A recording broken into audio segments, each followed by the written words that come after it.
भैया हमको जाने दो, हमने कुछ भी नहीं किया, हम पर रहम करो।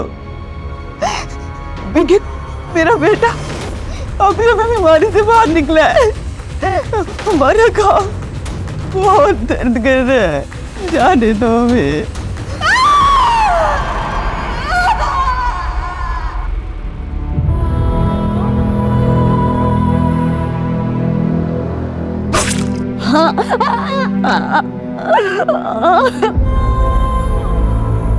प्लीज मुझे छोड़ दीजिए।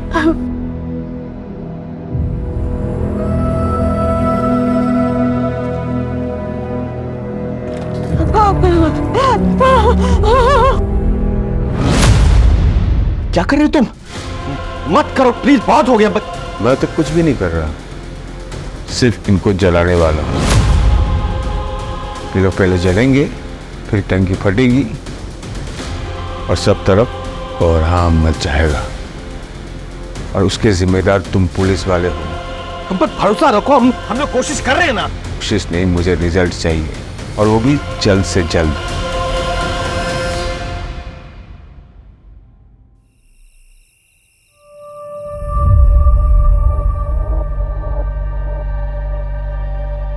कितना टाइट है ये, कभी निकालने की जरूरत पड़ गई ना तुमने, निकलेगा भी नहीं है। अरे क्या जरूरत है निकालने की, तुम्हारे पैरों की पायल की तरह इसे भी रहने तो हमेशा भी अपने पास। Thank you so much. Thank you से काम नहीं चलेगा, मुझे रिटर्न गिफ्ट चाहिए।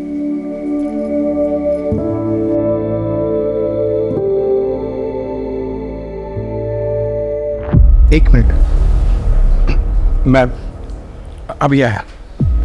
क्या हो गया? कुछ अभी आया मैं बस। अरे कहाँ जा?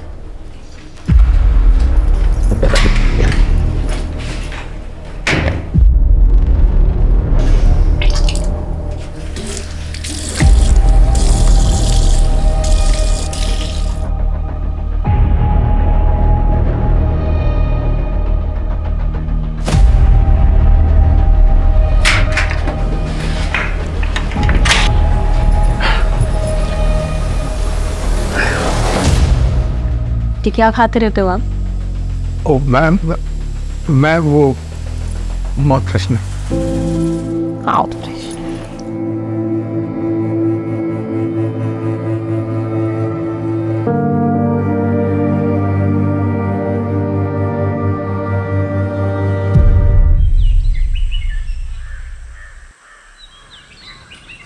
मनोज, जरा मार्केट जाकर फल और मिठाइयाँ ले आओ, खत्म हो गई है। ठीक है, जल्दी आना, लेट मत करना। हाँ भाभी।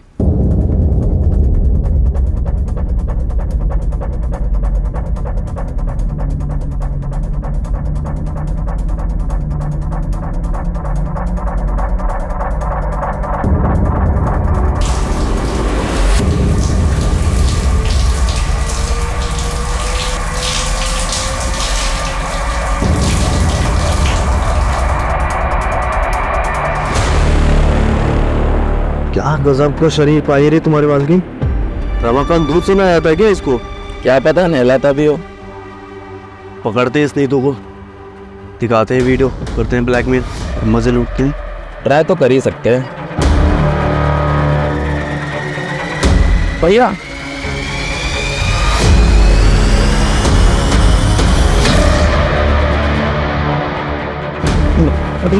भैया भैया सुनिए तो, घर का नमक खिलाया और तू मेरे से नमक खराब है कि तू इस इलाके में मैंने दुकान खुलवाई तेरी, और तूने मेरे घर पे इससे गंदी नजर काट दी।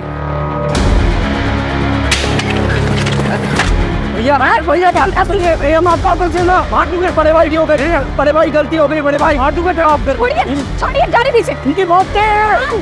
अगर आप ऐसा करेंगे तो आप जेल चले जाएंगे। चलेगा फिर क्या होगा मेरा और हमारे इस होने वाले बच्चे का? आपके होते हुए ये लोग मेरे साथ ये सब कर रहे हैं, आप नहीं होंगे तो ये मेरे साथ पता नहीं क्या क्या करेंगे। और इस बच्चे, क्या ये सच है? मैं बाप बनने वाला हूँ।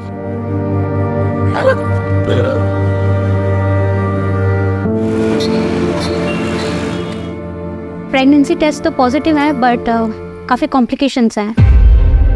स्पेशली फर्स्ट 3 मंथ्स बहुत ज़्यादा चैलेंजिंग होने वाले हैं। आपको बहुत एहतियात बरतनी होगी।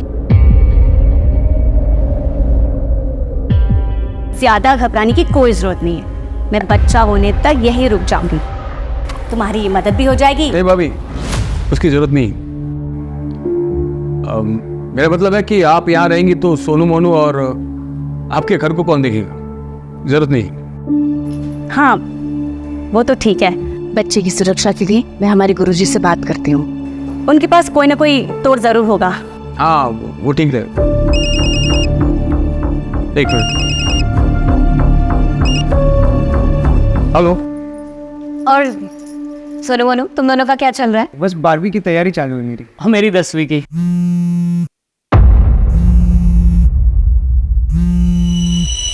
अब अच्छी बात है, पढ़ाई ही चलनी चाहिए। अब दीदी आप लोग रुकिएगा, मैं बस थोड़ी देर में आती हूँ ना। हाँ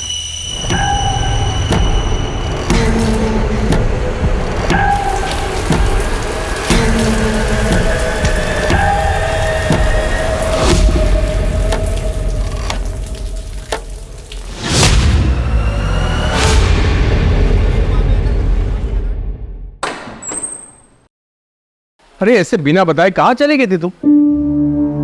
अब ये इसके लिए गई थी मैं, ये सोनू मोनू के लिए कपड़े लेने के लिए। ये लो। अरे हम थे लगे सिर्फ, इसकी क्या जरूरत थी? अरे वाह दीदी, जरूरत तो थी। ये जो पैसे भेजते हैं उसमें तो घर का खर्चा ही बहुत मुश्किल से हो पाता होगा ना। और मैं समझती हूँ कि जब बच्चे बड़े हो जाते हैं तो उनकी जिम्मेदारियाँ और उनकी ज़रूरतें भी बढ़ जाती है, जो कि पूरी होनी चाहिए। थैंक यू सो मच चाची। शुक्रिया चाची। पसंद आए? बहुत ज़्यादा। ओम सर्वेभ्यो देवेभ्यो स्वाहा। जदक्षरं पदं भ्रष्टं मात्राहीनं च कृतम् एवं ज्ञात्वा महादेवी यथा योग्यं तथा कुरु। माता च पार्वती देवी पिता देवो महेश्वर बांधवा से भक्ताश्च स्वदेशो भुवनत्रयम्। अब यह पूजा संपन्न हो गई। आप इस कलश को लेकर दक्षिण दिशा की ओर पड़ने वाले सबसे पहले पीपल या बरगद के वृक्ष के नीचे रख दीजिएगा और 108 बार प्रभु का नाम लीजिएगा। उसके बाद वापस आ जाइए। परंतु ध्यान रहे, इस कलश को लेकर जाते वक्त चाहे कुछ भी हो जाए, पीछे पलट कर नहीं देखना है। जी पंडित जी। इस विधि से पूजा करने से आपके बच्चे पर आया हुआ संकट टल जाएगा। अच्छा तो मैं चलता हूँ।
ये सब कैसे हुआ? सर रात को हमारे घर में पूजा थी सर। पंडित जी के आदेश अनुसार मैं वो बोले कि नारियल लेके बरगद के पेड़ में रख के आओ। मैं चला गया सर। 2 घंटे बाद देखा।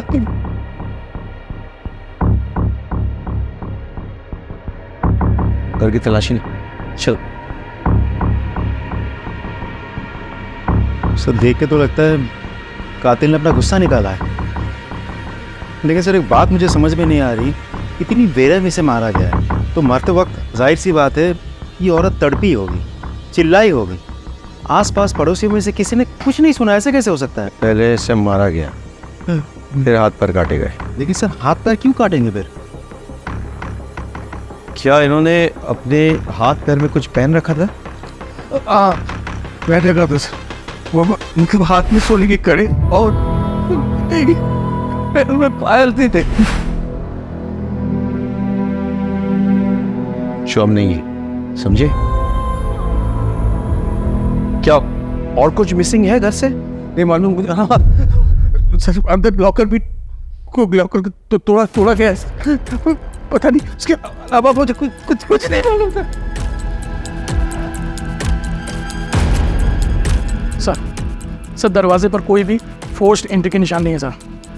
एक काम करो, पूरे घर की तलाशी लो, मर्डर वेपन ढूंढो, आसपास के इलाके हमको छान मारो, पूछताछ करो, फॉरेंसिक को खबर दो और लाश का पोस्टमार्टम होना चाहिए। हाँ बस।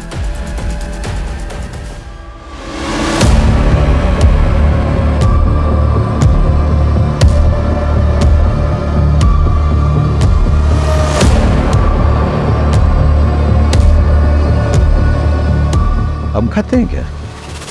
जी सर। ये पीक आपकी है? ये तो पहले कल वो सभी ने तो पर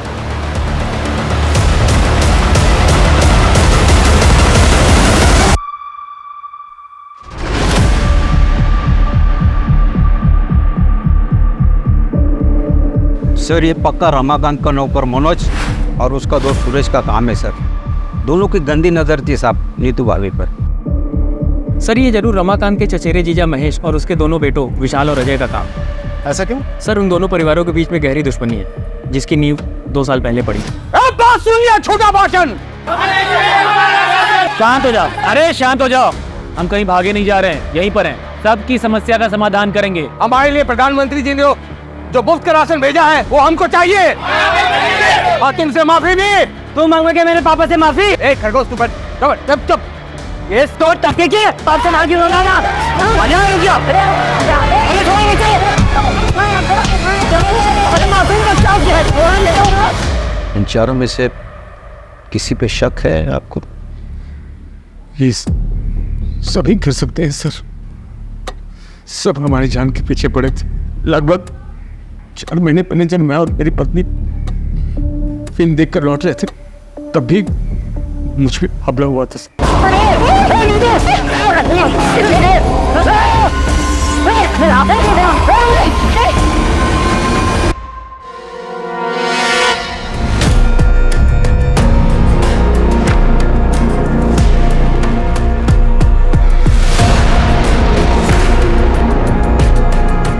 देखना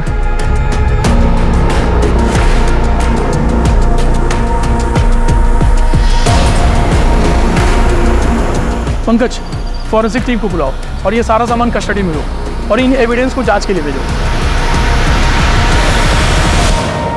सर जो चाकू हमें मिला है वो रमाकांत के घर का ही है सर। रमाकांत ने खुद कंफर्म किया है और साथ ही सर वही मर्डर वेपन भी है, क्योंकि उस चाकू पर जो ब्लड के ट्रेसेस मिले हैं वो नीतू के ब्लड सैंपल से मैच करते हैं। लेकिन सर उस चाकू पर कोई भी फिंगरप्रिंट्स नहीं।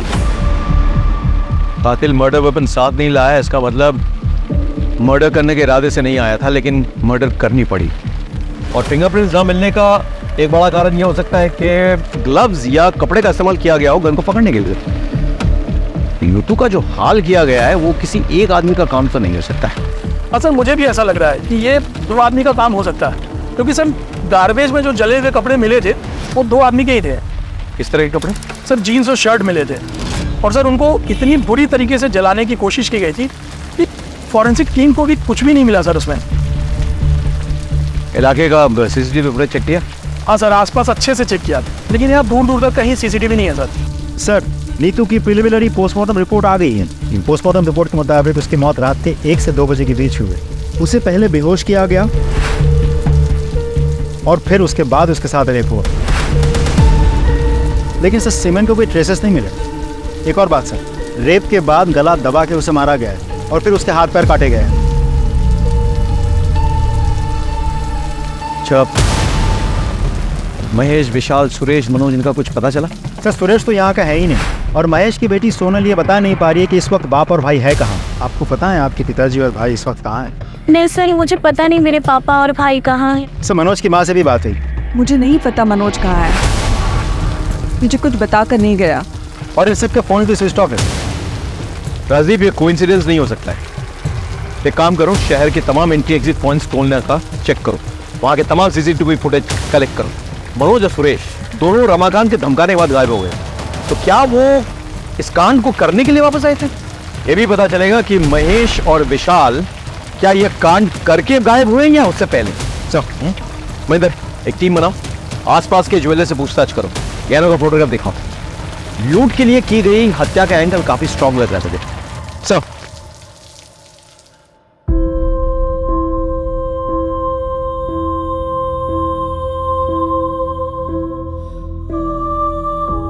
इतनी बेरहमी से मारा गया है तो मरते वक्त जाहिर सी बात है ये औरत तड़पी होगी, चिल्लाई होगी। रमाकांत भैया, वो सुकाड़ी और उसका भाई दिलू दोनों सुबह से गायब है, और मैंने कजरी से पूछा तो साफ साफ जवाब नहीं दे रही।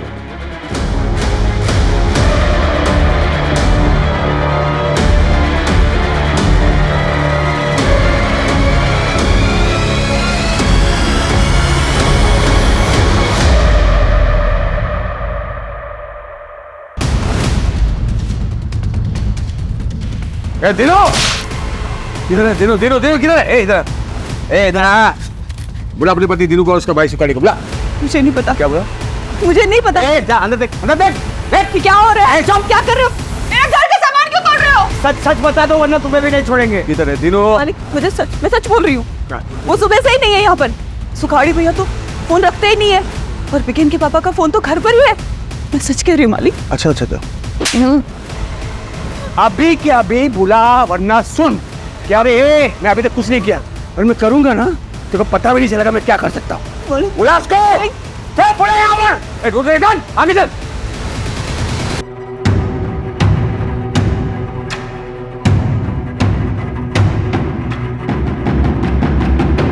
जी सर, हमने कजरी से पूछताछ कर ली है। हाँ सर, और सुखाड़ी और उसके भाई दिनू का भी पता कर रहे हैं। अरे अरे क्या हुआ? गाड़ी क्यों रोक दी? क्या हुआ? आप लोगों ने पकड़ लिया मेरी नीतू के हथियारों को? रमाकांत शांत हो जाओ, गाड़ी में आके बैठो, हम घर तक छोड़ देते हैं। हम कोशिश कर तो रहे हैं। क्या कोशिश कर रहे हैं आप लोग? 15 घंटे से ऊपर हो गए मेरी बीवी को पकड़े हुए, और आप लोग को पता भी है किन लोगों ने किया, लेकिन अब तक आप लोगों में किसी को भी नहीं पकड़ पाए। क्यों? हम बहुत जल्दी आपकी बीवी के हत्यारों को पकड़ेंगे, लेकिन उसके लिए हमें थोड़ा वक्त चाहिए। कितना वक्त चाहिए आपको? हाँ वक्त, हाँ ठीक है, वक्त दूंगा मैं आपको। एकदम आप छत मार के पकड़ना होगा आपको मेरी बीवी के हथियारों को।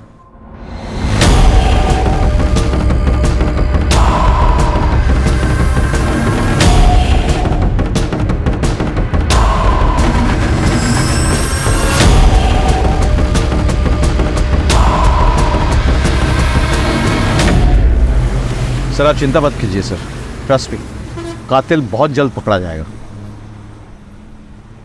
Sure sir.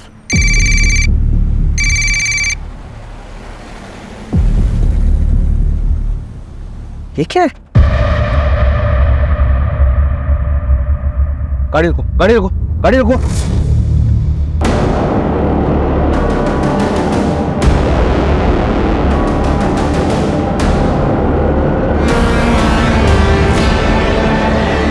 कौन है तुम?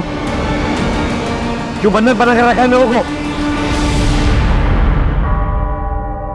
वही जिसकी बीवी के कातिलों को पकड़ने के लिए तुम लोगों को वक्त चाहिए। दिया मैंने वक्त, 48 घंटे है तुम लोगों के पास। मेरी नीतू की कुली को पकड़ के लाओ यहाँ, और अगर 48 घंटे में नहीं पकड़ पाया ना तो मैं इन सबको जिंदा जला दूंगा मैं।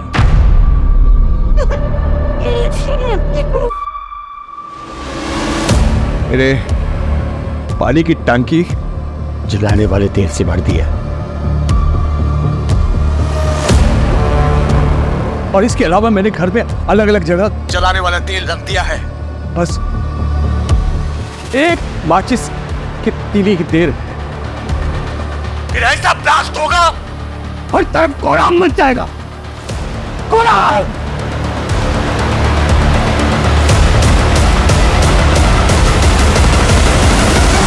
सर, रमाकांत के घर के आसपास और भी बहुत सारे घर हैं। अगर रमाकांत के घर में आग लग गई या ब्लास्ट हो गया तो आसपास के सारे घरों में आग लग जाएगी सर। नहीं, हम ऐसा नहीं होने देंगे। कोई ना कोई रास्ता निकलेगा होस्टेज को छुड़ाने का। चलो।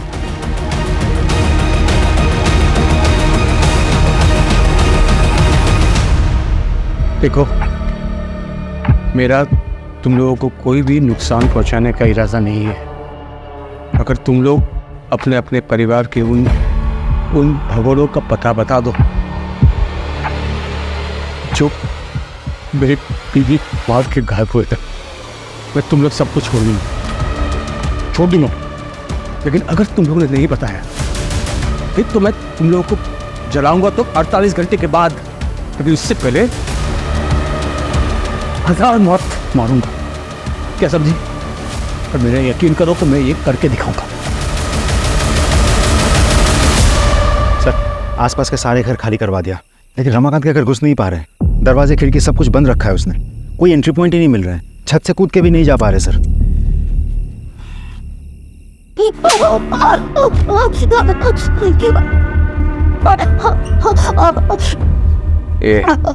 तो अपने परिवार के उन भगोड़ों का पता बता दे, नहीं तो मैं तेरे साथ वो सब कुछ करूंगा जो तूने कभी सोचा नहीं है। हाँ? मुझे नहीं पता।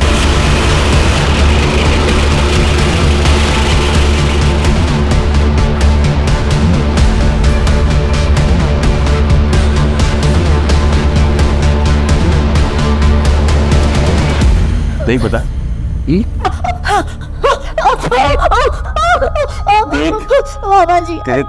तेरे एक एक टुकड़े तेरे शरीर में रखने नहीं दूंगा मैं, सब कुछ निकाल दूंगा अगर तुझे नहीं पता है तो। नहीं पता मामा जी, आप क्या कर रहे हो?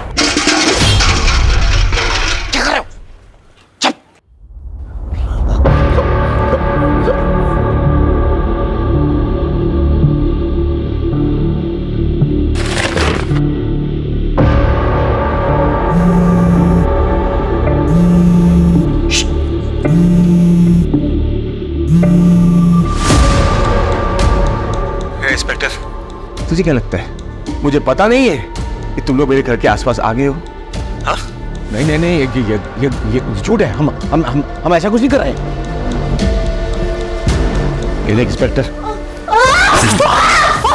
रमाकांत हॉस्टेजेस, मैं वार्न कर रहा हूं तुम्हें। मैं भी तुम लोगों को वार्न कर रहा हूँ कि अपनी कदम पीछे हटा दो और घर के आसपास भी मत दिखना, वरना मैं सच में ब्लास्ट कर दूंगा और तुम लाशें गिनते रहना। ठीक है, हम ऐसे करेंगे, मैं वादा करता हूँ। तुम हॉस्टेज को टच मत करो। सर, एक काम करें, इसे घर के पीछे के रास्ते से 1-2 आदमी चुपके से ले जाना। बिल्कुल नहीं। ये सरफिरा है, दिमाग घूम गया इसका, कुछ भी कर सकता है। हमारे पास एक ही ऑप्शन है, कातिल को निकालना। समझे कि नहीं? चलो सर। बेटा डर मत, हम नीतू आंटी के घर पर हैं और तू तो जानता है नीतू चाची तुझे कितना प्यार करती है ना? कजरी, इसको बुखार है? हाँ दीदी, वो बीमार है आजकल। मुझे ना लग ही रहा था कि कुछ तो गड़बड़ है। तो 2 दिन से काम पे आई नहीं, तूने इसको किसी डॉक्टर को दिखाया? हाँ दीदी, दवाई की दुकान से दवाई लाके दिया है। सुन, ये ले पैसे और इसको किसी अच्छे डॉक्टर को दिखा और अच्छी दवाइयां लेना, ठीक है?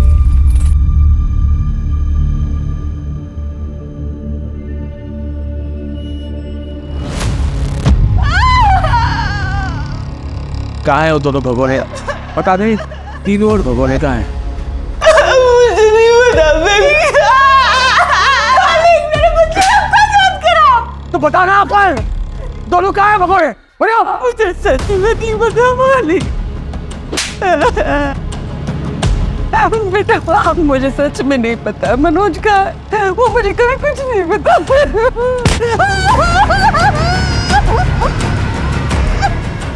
बेटा मुझे सच में पता नहीं मनोज का है। अभी अभी एक बहुत बड़ी खबर आई है। पुलिस के एक्शन से नाखुश नीतू के पति रमाकांत ने 4 लोगों को बंधक बना लिया है और तो और पुलिस को धमकी भी दी है कि जिन 4 लोगों को उन्होंने बंधक बनाया है उन्हें वो जला डालेगा। ये क्लिप मीडिया को किसने लीक किया? मालूम नहीं सर। मालिक पानी दे दो, मेरे बच्चे को प्यास लगी है। मालिक पानी दे दो। साहब जी, साहब जी, मैं महेश हूँ, ये हमारा लड़का विशाल है। वो सर फिर आदमी हम लोग को अरेस्ट करवाना चाहता है ना, हम लोग आ गए आपके पास। उसको बोलिए हम लोग खुद सरेंडर करने को तैयार है साहब, प्लीज हमारी सोनाली को बचा लीजिए। और सर हालांकि हमने किसी का खून नहीं किया है, लेकिन अपनी सोनाली के बचाने के लिए हम ये भी इल्जाम अपने सिर पे लेने के लिए तैयार है सर। कुछ कीजिए साहब।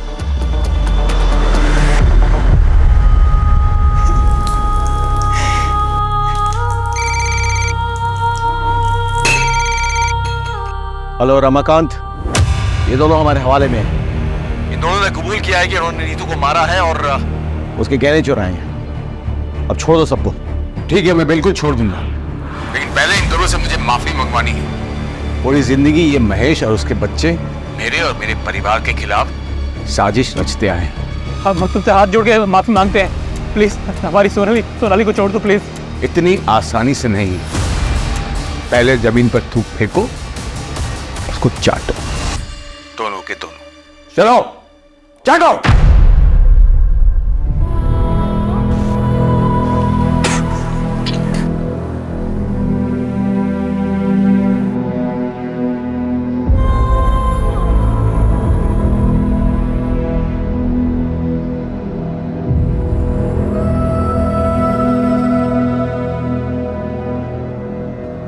रमाकांत, बहुत हो गया, अब छोड़ दो सबको। मेरे बीबी के वो सोने के कड़े मुझे दिखा दे एक बार, सबूत के तौर पर कि इन दोनों ने मेरी बीबी को मारा है और गहने चुराए। बस दिखा दे। गहने? हाँ, नहीं है ना, मतलब ये दोनों मेरी बीवी के कातिल नहीं है। मेरा टाइम खराब करना बंद करो और असली कातिल को मेरे सामने ढूंढ कर लाओ, वरना इन सबको मैं सचमुच जिंदा जला दूंगा।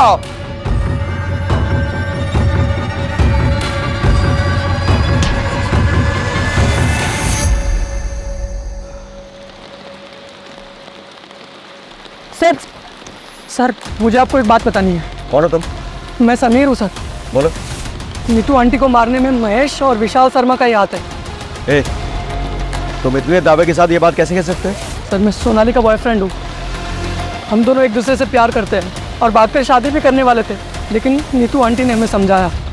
देखो रमाना कितना भी मॉडर्न क्यों ना होता है, लेकिन जो शादी घर वालों की रजामंदी से की गई होती है उसकी खुशी भाग की गई शादी से कहीं ज़्यादा होती है। पर मामी, पापा और भाई कभी भी समीर के लिए नहीं मानेंगे क्योंकि ये दूसरे समुदाय का लड़का है। फिर तो तुम लोग कोशिश तो करो, क्या पता मान जाए। और फिर भी नहीं माने तो मैं हूँ ना, मैं तुम लोगों का साथ दूंगी, ठीक है? उन्हीं की बात मानकर सोनाली ने अपने घर वालों से बात की। तब से आपके बोलने की वजह से मैंने पापा और भाई को समीर के बारे में बताया। देखो उसका अंजाम क्या हुआ है। मैं समीर के अलावा किसी और से शादी नहीं करूंगी, और ऐसी कोई नौबत आती है तो इस घर से मेरी डोली नहीं, मेरी अर्थी उठेगी। नहीं नहीं नहीं सोनाली, ऐसा कुछ भी नहीं होगा, ठीक है? मैं हूं ना। सॉन्ग, मुझे मेरा प्यार कब मिलेगा? मिल जाएगा, सही समय तो आने दे। और अगर ऐसे बेचैन होगे तो सब कुछ खराब भी हो सकता है। उन्होंने ना सिर्फ सोनाली को आज तक घर में बंद किया है, बल्कि नीतू आंटी को मारने की साजिश भी कर रहे थे वो। तो अब तक कहाँ थे तुम? सर मैं इंदौर था, मुझे जैसे ही इस मामले का पता चला मैं यहाँ भागा दौड़ा है।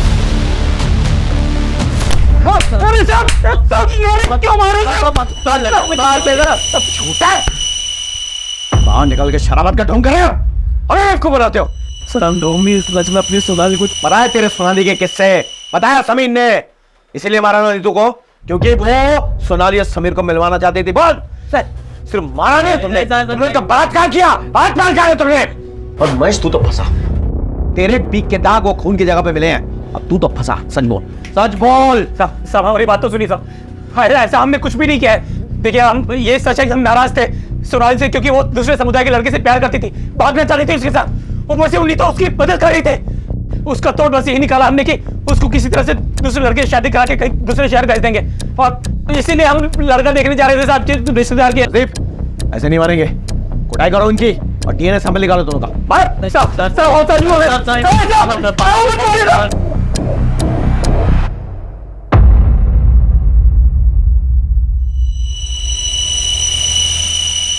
देखिए, मैंने आप लोगों को मजबूरी में बुलाया यहाँ पे। वो रमाकांत जो है आप से बाहर हो गए, आप प्लीज उससे बात कीजिए, उसे समझाइए। एक मिनट, लीजिए बात कीजिए। ये क्या कर रहे हो रमाकांत? बंद करो ये सब, छोड़ दो उन मासूमों को। अरे मासूम तो वो थी जिसको मार दिया इन लोगों ने। उसका वो हासिल किया कि देखने सुनने वाले की रूह अब जाए। मैं इन लोगों को तब तक नहीं छोड़ूंगा जब तक उसके असली कातिल नहीं मिल जाते। मैं बोल रही हूँ ना तुमसे, छोड़ दो सबको। तुम्हें तुम्हारी विधवा भाभी का वास्ता। वही वास्ता ना भाभी, हाँ, जिसको दे दे के तुमने अपनी जाल में मुझे फंसाया था। मेरी पूरी जवानी बर्बाद कर दी तुमने, लेकिन अब तुम्हारी वो पैंतरे नहीं चलने वाले। मैं वो रमाकांत नहीं हूं जिसको तुमने अपने पति के मरने के बाद अपनी शारीरिक जरूरतों के लिए फांस रखा था, जिसकी शादी तुम नहीं होने देना चाहती ताकि तुम मालकिन बन के रहो और मैं तुम्हारे बच्चों का पालनहार। बंद करो अपनी ये बकवास। ये चाचा फालतू बात मत करना वरना क्या बे? अरे नीतू कितना मानती थी इसको, लेकिन ये उससे जलती थी। सच है भाभी, तुम जलती थी ना। एक बात बताओ, कहीं तुमने तो नहीं मरवा दिया नीतू को? हाँ, सच से बताना, ताकि फिर से सारा कंट्रोल तुम्हारे हाथ में आ जाए। बस करो तुम्हारी बकवास, इससे ज्यादा सुनने की हिम्मत नहीं हमारी।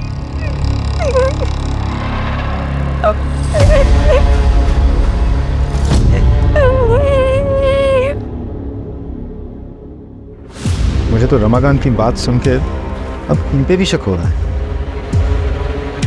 राजीव, जानते हो हमारी मजबूरी क्या है? हम हर किसी को गुनहगार की तरह देखते हैं, हर किसी पे शक करते हैं।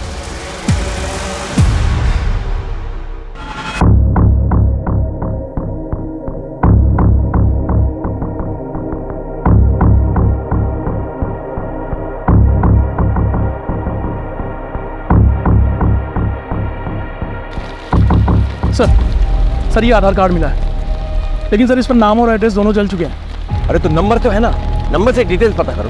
Right sir, come on. Sir, Suresh की गाड़ी ने अभी चकिया टोलना का क्रॉस किया है। फास्टैग से हमें लोकेशन मिली है। फैंटास्टिक। लोकल पुलिस स्टेशन में खबर करो, इन्फॉर्मेशन शेयर करो, तुरंत अरेस्ट करवाओ। Right sir, come on.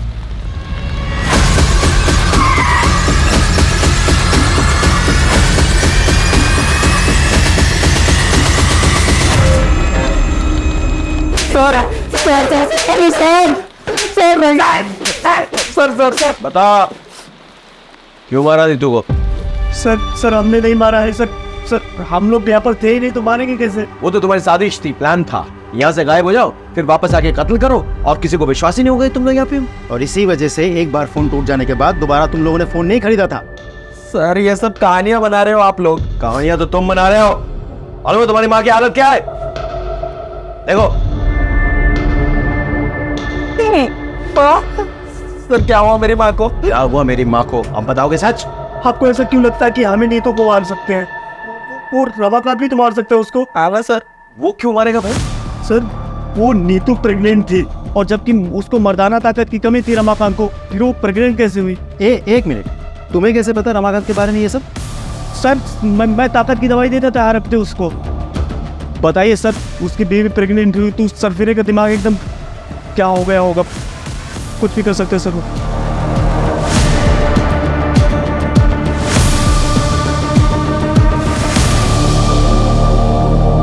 Suresh और मनोज ने रमाकांत पे जो इल्जाम लगाए हैं, आपको क्या लगता है इस बात पे कितनी सच्चाई है? डिनाई भी तो नहीं कर सकते। ऐसा पहले भी हुआ है कि पति ने कांड किया, उसके बाद ऐसा ड्रामा किया कि उस पर कोई शक ना करे। तो फिर क्या करे सर, पता कैसे करे? क्योंकि सबके मुताबिक नीतू रमाकांत की जान है और वो खुद भी ये बोल रहा है। एक काम करे सर, रिवर्स साइकोलॉजी ट्राई करते हैं। नहीं, बहुत रिस्की हो सर, एक बार ट्राई तो करते हैं। No Rajdeep, no. इसमें हेलो, एक मिनट, हेलो।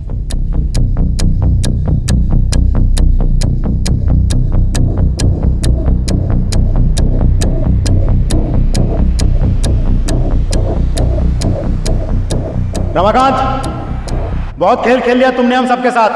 अब ये खेल खत्म करो और सबको रिहा करो। देखो रमाकांत, हमें तुम्हारा राज पता चल गया है। सच्चाई तो ये है कि तुम इस काबिल ही नहीं हो कि अपना बच्चा खुद पैदा कर सको। इसीलिए जब नीतू प्रेग्नेंट हुई थी, तुम्हारा दिमाग खराब हो गया था। गुस्से में आके तुमने पहले नीतू का रेप किया, उसे मारा और फिर उसे हाथ पैर काट दिए। और अब पत्नी के प्रेम में नाटक रच रहे हो ताकि तुम पे शक ना जाए। लोगों की सिंपैथी मिले, तुम खुद बच जाओ। क्या बकवास किए जा रहे? रुक, मैं अभी बताता हूँ। क्या रे?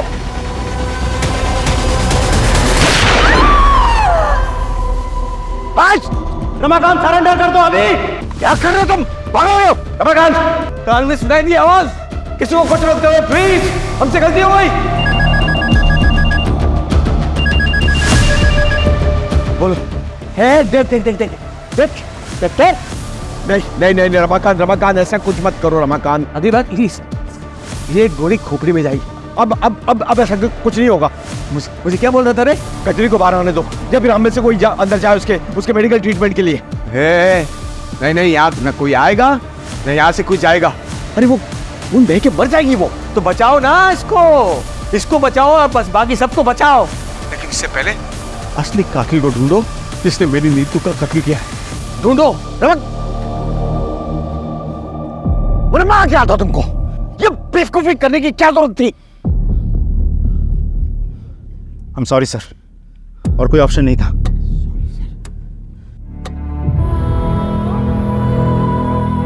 वो सब तो चलता रहता। अच्छा ये बताओ कि खुशखबरी कब दे रही हूँ? 4था साल चल रहा है तुम्हारी शादी को, सब ठीक तो है ना? हाँ दीदी, सब ठीक है। हाँ, तो बस देर किस बात की?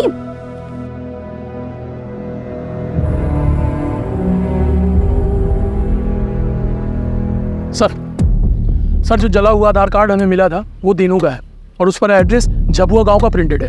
फौरन जाओ वहाँ, पूछताछ करो और पता करो इन दोनों भाइयों के बारे में। Right sir.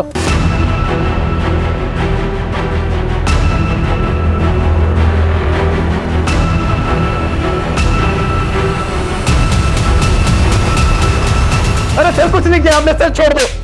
साहब बात नहीं बोलता आप सच में। साहब सच में कुछ नहीं किया, कुछ नहीं किया साहब सच में कुछ नहीं किया। हमने सच में नीतू को कत्ल नहीं किया है और गहने भी नहीं चुराया जी। अच्छा, तो फिर नीतू के गहने तुम्हारे पास कैसे पहुंचे?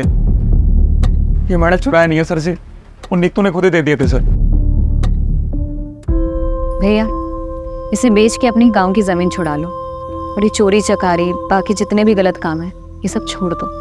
खेती करो और ईमानदारी की जिंदगी जियो, इसमें बहुत सुकून मिलेगा आपको। झूठ बोल रहे हो, और यहाँ बैठ के जब तुम झूठ बोल रहे हो ना, कजरी और बीगन वहाँ तड़प रहे हैं।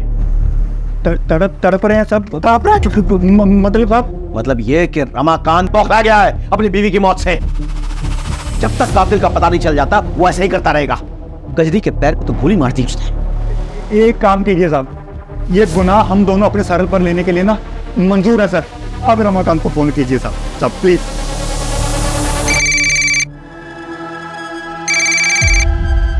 रमाकांत, हम लोगों ने कातिलों को पकड़ लिया। ये सुखारी, ये तीनों, इनने कबूल कर लिया है कि देखो इनसे नीतू के गहने बरामद हुए। अब तो छोड़ दो सबको प्लीज। हाँ, बात कराओ दोनों से।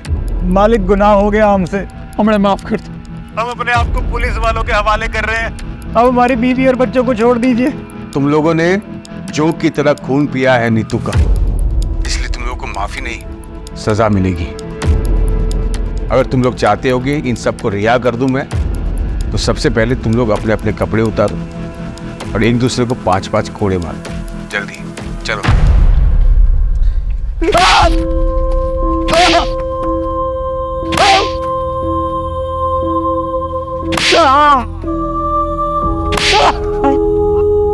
बस बस बस रमाकांत, बहुत हो गया, अब छोड़ दो लोगों को। तसल्ली हो गई ना? ए इंस्पेक्टर, बेवकूफ समझा क्या? हाँ, ये लोग कातिल है ही नहीं। माना कि इस सोने की चेन मेरी बीवी की है, लेकिन उस रात उसने ये सब नहीं पहना था। इसलिए टाइम पास बंद कर और असली कातिल को ढूंढ के ला, वरना मैं सबको सच में जला दूंगा। मजाक नहीं कर रहा हूं मैं, इसलिए मजाक करना बंद कर।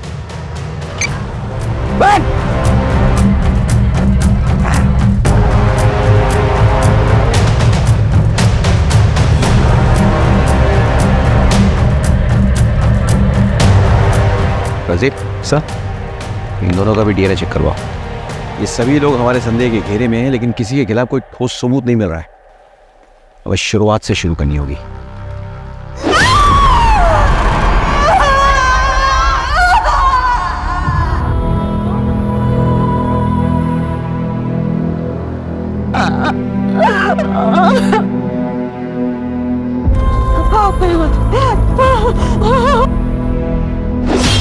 हमें मर्डर वेपन तो मिल गया, लेकिन इस पे कोई फिंगरप्रिंट्स नहीं मिले।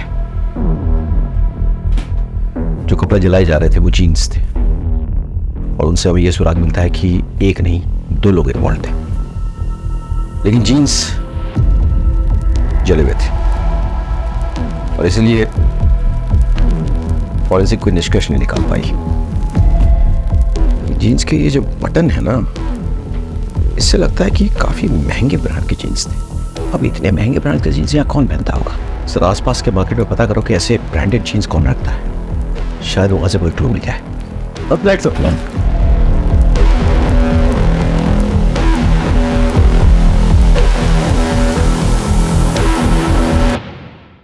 अच्छा, इस ब्रांड की जीन्स तुमने हाल फिलहाल में किसी को बेची है? हाँ साहब, बेची है ना। काफ़ी अरसे के बाद पिछले हफ्ते 2 जीन्स बेची है मैंने। वो क्या बहुत महंगी आती है, तो यहाँ इसके खरीदार कम ही मिलते हैं। अच्छा, जिसको ये जीन्स बेची है उसकी डिटेल्स है तुम्हारे पास? एक मिनट में बिल बुक में देख के बताता हूँ। ये देखिए सर, नीतू शर्मा ने खरीदी थी अपने 2 भतीजों के लिए। छुपाने से कोई फायदा नहीं है।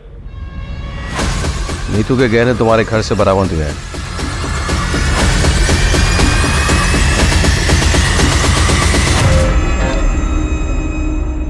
हमें यह भी पता चल गया है कि जो जीन्स तुम लोगों ने जलाई वो नीतू ने ही तुम्हें गिफ्ट दिए थे। उस पर खून के धब्बे लग गए थे, इसलिए तुम्हें उसे डिस्ट्रॉय करना पड़ा। बहुत जल्द तुम लोगों के स्पिट सैंपल्स क्राइम सीन से मैच होकर पहुंच जाएंगे। उसका इंतजार करोगे या खुद ही सब कुछ बोल डालोगे? क्यों, क्या ये सब? रमाकांत को सबक सिखाने के लिए। दरअसल जब हमें पता चला कि हमारा कमीना चाचा हमारी परवरिश करने के लिए हमारी माँ के साथ, तब से हमें उस शैतान से नफरत हो गई। हमने अपने एक दोस्त के साथ दोनों पति पत्नी को मारने का प्लान भी बनाया, लेकिन दोनों के दोनों बच गए। चाचा के होने वाले बच्चे की पूजा के बारे में पता चला तो हमने प्लान बनाया। और हम ये भी जानते थे कि चाचा के घर से पीपल का पेड़ 10-12 किलोमीटर दूर है, और चाचा को उसे ढूंढने में कम से कम 2 घंटे लगेंगे। इतने में हम अपना काम पूरा करके वहाँ से भाग जाएंगे। और जैसे ही वो निकला,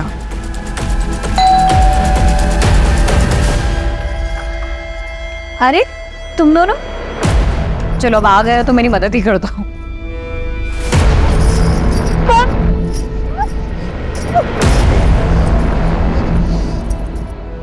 उन्हें बेहोशी की दवा सुंघाई और उनके साथ बलात्कार किया।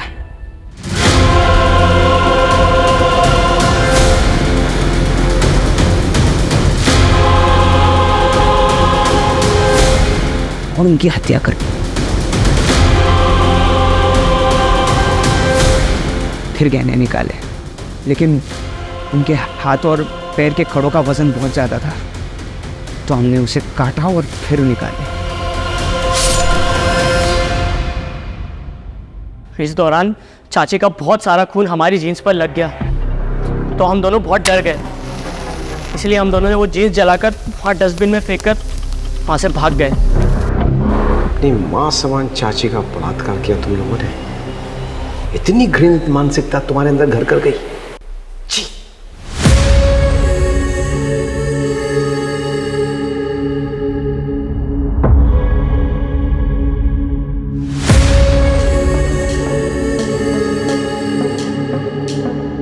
ये केस उन केसेस में से एक है जो मुझे हमेशा याद रहेगा।